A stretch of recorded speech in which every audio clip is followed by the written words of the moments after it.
Uber CEO on CNBC says things honestly are great. Let's react.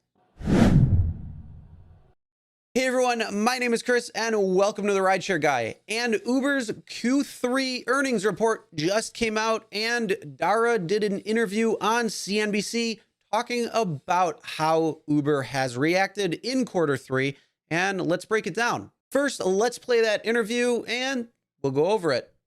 It was a remarkable quarter and feels like things are getting back. I know the DD news clouds it a bit, but how do you see it right now? Well, things honestly are great. As the world is opening up, so is our business. We hit an all-time high in terms of gross bookings, 23 billion. October, again, was an all-time high for us. It was up over 40% on a year-on-year basis. Our mobility segment is hitting highs in terms of margin. Uber Eats, outside of the investments that we're making in some of the new verticals like grocery, hit EBITDA profit margins. The whole company is EBITDA profitable.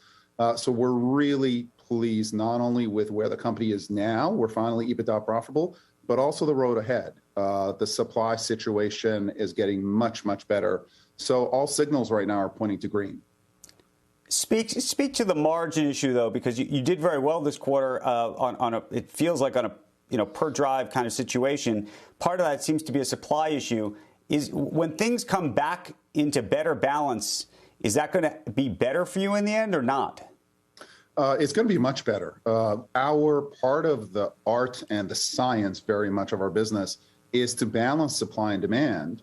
And what we saw in the second quarter earlier this year is that the demand for transportation and mobility, as well as food, frankly, was growing much faster than supply. So the team went to work to make sure that we communicate to drivers and couriers out there.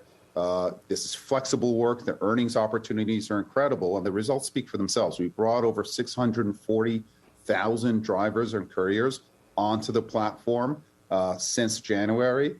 Drivers are up 65%.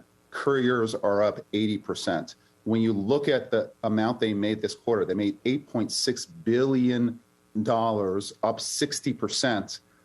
In terms of earnings as well. So now that you've got drivers and couriers earning really good money, the service is really singing. The average ETA, when you push that button and you get a car, is under the magic 5-minute mark. We want to take it under the magic 4-minute mark as well. But ETAs are strong, surge is strong, and the demand is only growing as the service quality levels are getting better. So far, so good. And we talked about Q4. And Q4, we expect profitability to increase. And right now, all signs are positive for us. Things are honestly great. What are your thoughts? First, comment below and let us know. Now, for me, when it came down to it, a lot of the interview and what my main focus was on was them talking about the supply and demand issue. And that has been a huge issue when it came to Uber and Lyft over the last several months. In fact, pretty much since things started opening up and people were starting to use the platform again, well, they noticed that wait times were much longer and prices were much higher. And that was a direct cause because of the driver shortage.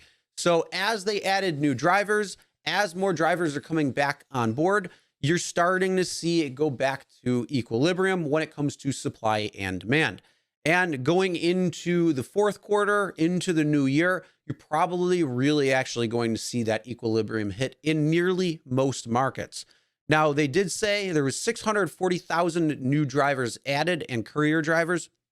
I don't know if this is talking about the inactive drivers that came back onto the platform, those drivers that took the time off during the pandemic and then came back, or if they're just saying that new drivers overall. I don't know that. I'm going to assume that it's inactive drivers coming back onto the platform as well as new drivers, but I'm not entirely sure when it came down to it. But still, that's a 65% increase. Now, that doesn't mean that things are back at equilibrium.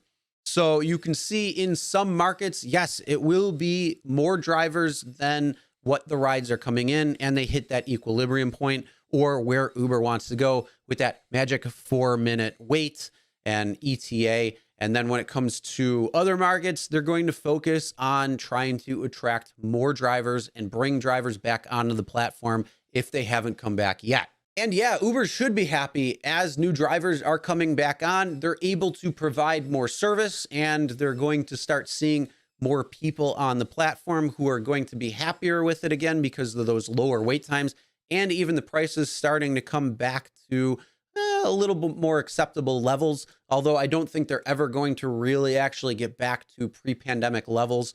I think that's a thing of the past, but hey, who knows? We'll see, I guess, right? Time will tell. But other than that, also them having an adjusted EBITDA profit of 8 million this quarter versus a EBITDA adjusted $500 million loss last quarter. They got to be happy about that. Again, what are your thoughts? And do you see that this average ETA is below 5 minutes in your area? What's your experience been lately? Comment below and let us know. All right, everyone, drive safe.